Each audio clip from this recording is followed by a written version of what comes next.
বাঙালি বলছে আমরা ওদিকেও আছি, আমরা এদিকেও আছি, আমরা বাঙালি। আত্মসমর্পণ করে ফেলেছি আমরার কাছে, কারণ আমরা সুভাষ বোসকে ত্রিপুরী কংগ্রেসের ভোটে সুভাষ বোসের পাশে দাঁড়াইনি। রবীন্দ্রনাথের সমালোচনা করবার জন্য নোবেল প্রাইজ পাওয়ার পর গান লিখতে হয়েছে।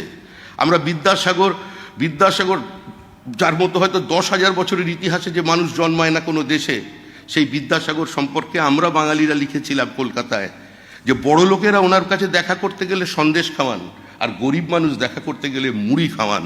এটাই হচ্ছে বাঙালির চরিত্র। সুভাষ বোসের সম্পর্কে কি আমরা কবিতা লিখেছি আমরা ভুলে গেছি। আসলে সময়ের জন্য আমরা প্রত্যেকে একটা রাস্তা বেছে নিয়েছি, শর্টকাট রাস্তা।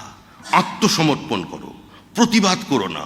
বাঙালি প্রতিবাদী, বাঙালির চরিত্রটা কি প্রতিবাদী চরিত্র। বাঙালির প্রতিবাদ সিলেক্টেড প্রতিবাদ। এ বাঙালিকে সংরক্ষণ করে কোনো লাভ নেই। তাই বাঘের মতো বাঙালি না বাঙালি বাঘের মতো, এই নিয়ে বিতর্ক চিরকাল চলবে। সংরক্ষণ করে এই বাঙালিকে বেঁচে রাখা যাবে না। বাঙালি আত্মবিস্মৃত।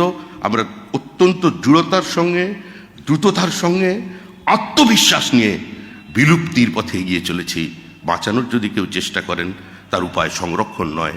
সংরক্ষণ করে কোনোদিন কাউকে উপরে তোলা যায়নি, আগামী দিনেও যাবে না।